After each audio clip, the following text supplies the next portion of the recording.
안녕하세요, 여러분. 백영기 목사입니다. 오늘 여러분들과 함께 또 요한복음 살펴보겠습니다.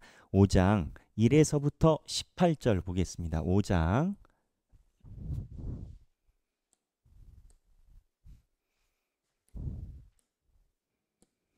1에서부터 18절.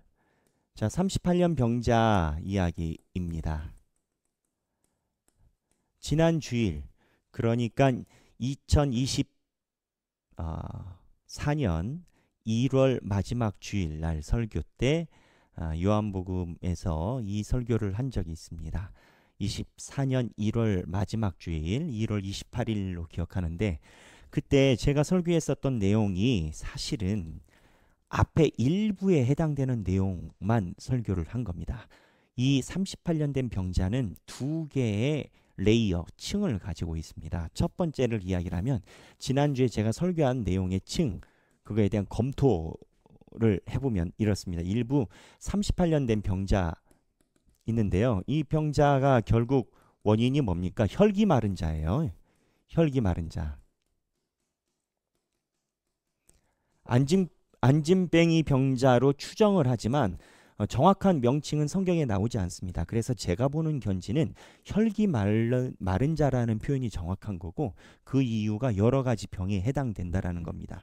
그래서 키워드가 뭐예요? 이 38년 된 병자 설교했었던 내용을 한번 생각해 보시죠. 38년 된 병자 설교의 키워드는 소망 가까이에서 소망이 없음입니다. 소망 가까이에서 역설적으로 소망이 없습니다. 왜 소망 가까이에서 소망이 없었습니까? 그냥 병자가 자기 스스로 안 되는 것만 다 모으고 있었어요. 38년 동안 연못 옆에 있으면서 자기는 소망을 가지고 연못에 있다라고 생각하지만 시간이 지나면 지날수록 나는 고침받지 못한다. 이거에 대한 데이터만 본인들이 쌓여가는 아이러니한 그러한 현상이 있었어요. 이때 예수님이 이야기를 하시죠. 넌 소망을 가져야 된다. 그 소망이 뭐냐? 연못에 퐁당 빠진다, 이 개념이 아니고 예수가 너의 주인, 안식일의 주인, 안식일의 주인 예수를 봐라. 근데 이 안식일의 주인이라는 것이 우리에게 주는 메시지가 있었죠. 안식일의 주인이 예수, 인자가 안식일의 주인이다. 그러니까 소망이라는 게 뭐냐? 자기가 생각하는 모든 것을 다 내려놓고 예수만 전적으로 의지를 하는 거고, 안식일이 뭐냐라고 이야기를 하면 내가 세상에서 살아가는 방식을 다 내려놓고 예수만 전적으로 의지를 하는 게 안식일이다라는 겁니다. 그래서 안식일의 주인이 누구냐 하면 예수, 이렇게 이야기가 나오는 거라는 겁니다. 그래서 지난번에 1부에서는 이 안식일의 주인이 예수만 의지하면 넌 나을 수 있다라고 하고, 예수님이 뭘 해주시죠? 낫게 기적을 해주세요. 근데 2부에서 이거를 봐야 됩니다. 2부에서 결국 이 병자가 실패합니다. 여기 10절 하반부입니다. 뭐에 대해서 실패하느냐? 예수를 믿고 따라가는데 실패해요. 실패하게 되는 이유는 뭐였습니까? 흐름이 그렇습니다. 처음에 이 병자가 이렇게 두 개로 나눠서 얘기를 하면, 여기가 육적인 일이고 여기가 영적인 일이라면, 처음에 예수님을 만났을 때 병자가 소망이 없었어요. 소망이 없었어요. 그랬죠? 근데 예수님이 기적으로 안식일을 만나게 해주셨어요. 근데 10절에 보면 유대인들이 와서 이 병자에게 안식일에 너를 낫게 한 사람이 누구냐라고 얘기를 해요. 그러니까 이 병자가 예수라라고 배신을 합니다. 이 포인트에서 배신했을 때, 이 포인트에서 예수가 더 심한 것이 생기지 말라 그랬는데, 예수를 만나고 나서 이 병자가 다시 배신합니다. 목사님, 이 배신 구조가 어디에 있나요? 성경 본문 보겠습니다. 5장 10절인데요. 유대인들이 병 나은 사람에게 이르되 안식일인데 내가 자리를 들고 가는 것이 옳지 아니하니라. 대답하되, 이제 병자 말입니다. 나를 낫게 한 그가 자리를 들고 걸어가라 하더라 하니, 이제 안식일에 움직였다. 처음에 유대인이 안식일인데 내가 자리를 들고 가는 것이 옳지 아니하니라 라고 얘기를 했던 건 이 병자에게 책임을 묻는 그림이 나온 겁니다. 너 왜 안식일에 걸었냐 이건 겁니다. 38년 동안 누워 있었는데 왜 안식일 날 걸었냐라는 겁니다. 그랬더니 이 환자가 내가 걸은 게 아니고 누가 나를 시켰어 라고 예수를 밀고 하는 분위기입니다. 이게 그냥 말했다라고 생각하지만 그렇지 않습니다. 원문을 연구하고 이 흐름을 연구하는 신학자들은 동일하게 이견이 없어요. 예수님에 대해서 고자질했다라는 겁니다. 그들이 묻되 12절 너에게 자리를 들고 걸어가라 한 사람이 누구냐 하되, 이제 사람을 찾는 겁니다. 알고 물어보는 거죠. 그랬는데 이 병자가 고침을 받은 사람이 그가 누구인지 알지 못하니 이는 거기 사람이 많음으로 예수께서 이미 피하셨습니다. 자기 잘 모르겠다라고 얘기를 해요. 이게 맞는 대답인 거예요. 예수님이 걸어가게 해줬지만 예수님에 대해서 확신이 서지 않고 예수님이라고 말하기에 약간 정보가 부족했던 것 같습니다. 왜냐? 나중에 예수님을 정확하게 얘기를 하거든요. 근데 예수님이 여기에 이야기를 해요. 그 후에 예수께서 성전에서 그 사람을 만나 이르시되 보라 내가 나았으니 더 심한 것이 생기지 않게 다시는 죄를 범하지 말라 라고 얘기를 하세요. 그랬더니 15절에 그 사람이 유대인에 가서 자기를 고치는 예수라 라고 일러요. 그러니까 16절에 이걸로 예수를 박해하기 시작했다라고 기록이 나와요. 그러니까 38년 된 병자가 예수가 안식일에 일했다에 대한 밀고자가 된 겁니다. 이상하지 않습니까? 자기를 치유해 준 사람에 대해서 감사와 영광을 올리는 게 아니고 자기를 치유해 준 예수를 잡는데 자기가 증거물이 된 거예요.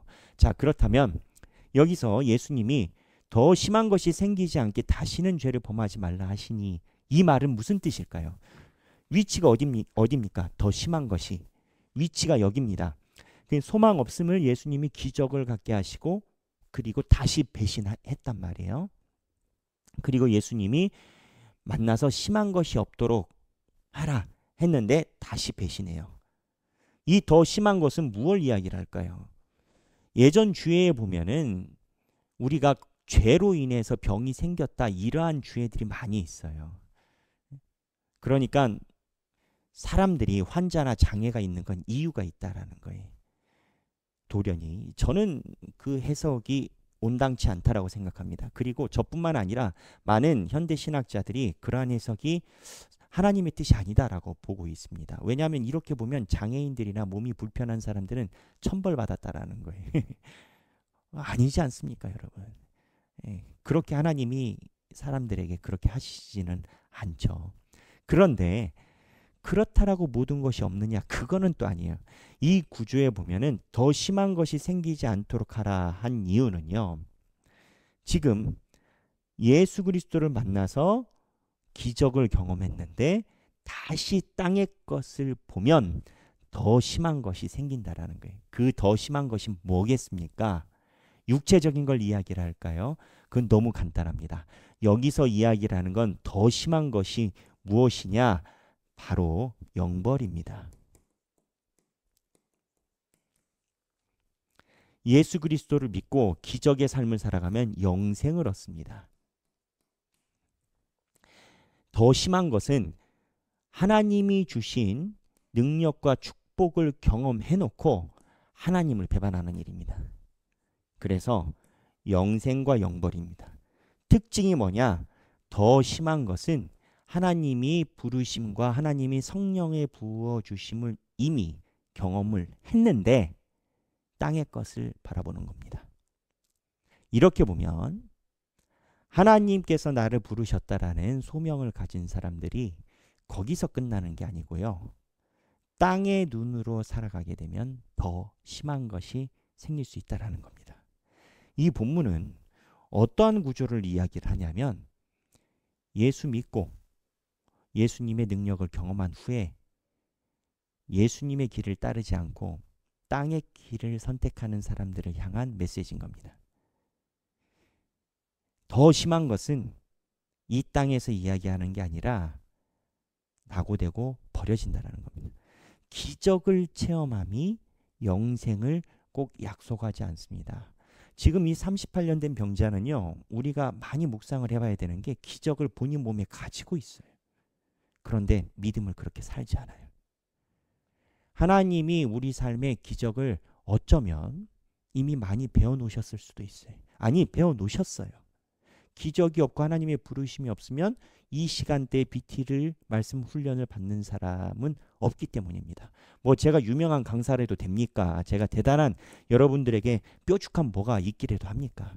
여러분들이 하나님이 부르심이 있기 때문인 건 거예요. 그런데 하나님의 맛을 한번 살펴보고 난 후에 다시 땅의 것으로 살아가는 자는 더 심한 것이 생긴다라는 거예요. 왜? 성령의 은사를 이미 경험한 후에 다시 돌이키는 것은 더 큰 참담한 죄를 가져오기 때문입니다. 그래서 복음은 언제나 양날의 검입니다.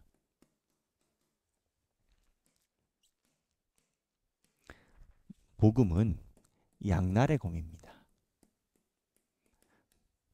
복음은 복과 화가 같이 있습니다. 모세에게 율법책을 주고 그림신삼과 에발산에서 축복과 저주를 선포하게 되어 있습니다. 모세오경에 보면 하나님이 이 땅에 있는 민족 중에 이스라엘 백성에게만 하나님의 율법을 허락하셨어요. 근데 그 율법이요, 축복도 있고 저주도 있습니다.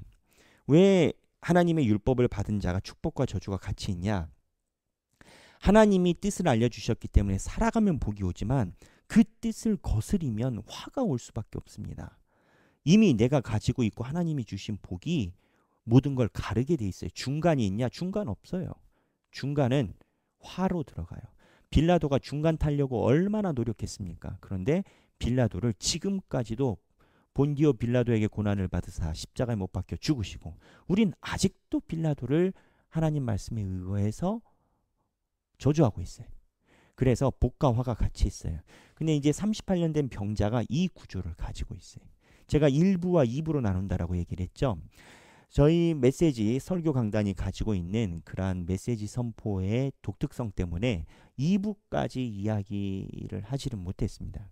그런데 여러분, 2부에서 더 중요한 메시지가 있는 것은 하나님의 부르심을 받고 나서 다시 돌아갔다간 더 심한 것으로 영벌에 이를 수 있다라는 메시지를 이 38년 된 병자 메시지가 이야기가 가지고 있습니다. 그래서 나는 생각하기입니다. 나는 은혜에서 육으로 돌아갈 뻔입니다. 돌아갈 뻔 한 적은 없나.